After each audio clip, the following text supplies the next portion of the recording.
Specimen Log Number 3. This segment contains an account of the swarm's growth and war preparations during the first 45 cycles after their reawakening. It also gives us some fascinating insight into other spacefaring species active during the time the repository was recording events. Truly an unprecedented look into an unknown era of galactic history.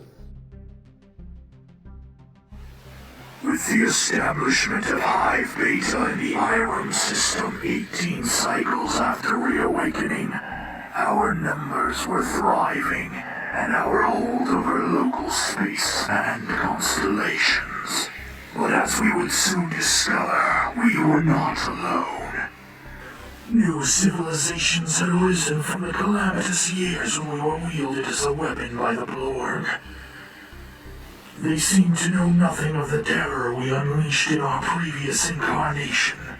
That was all the better, for their false sense of security would make them easier prey. 21 cycles after reawakening, we encountered the first traces of sentient life in new swarm space. These mammalians had no homeworld of their own, voidfarers and outcasts, living on a fleet of inelegant warships and finding subsistence in raid and pillage. Centered in the Obrium system, their local supremacy blocked our covert access on the Sejanus spiral arm. Our fleets had not yet been rebuilt to the point of being able to obliterate them and clear a path, but their discovery sent our manufacturing clutches into a renewed state of urgency to speed our enemy's destruction. 23 cycles after reawakening, an unidentified survey ship arrived in swarm space at the edge of the Hokata system. We would soon establish communications and discover the first planet-bound aliens we had encountered in this cycle. The Jagalwa were a race of spiritual molluscoids. They harbored a great distrust of aliens, and were powerful contenders in this cycle, having achieved faster-than-light travel nearly a century earlier. They saw us as a threat immediately, proving that they were wise, though such wisdom would prove futile.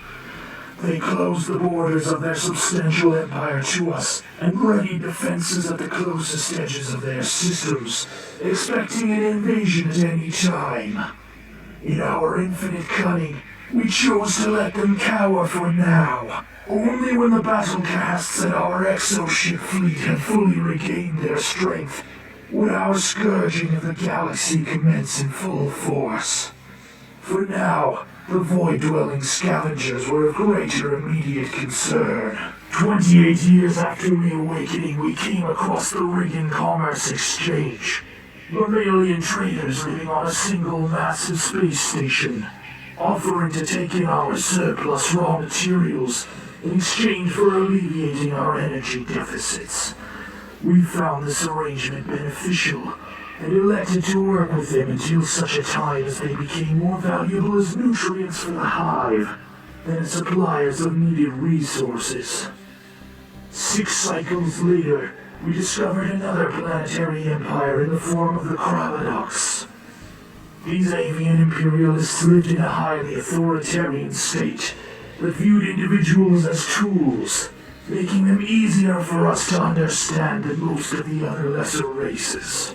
Perhaps they could be allies of convenience in time as well. By 46 after our reawakening, we had established border stations to deter Jagoa expansion into our plain star clusters, and Hive Gamma was thriving in the Roshan system.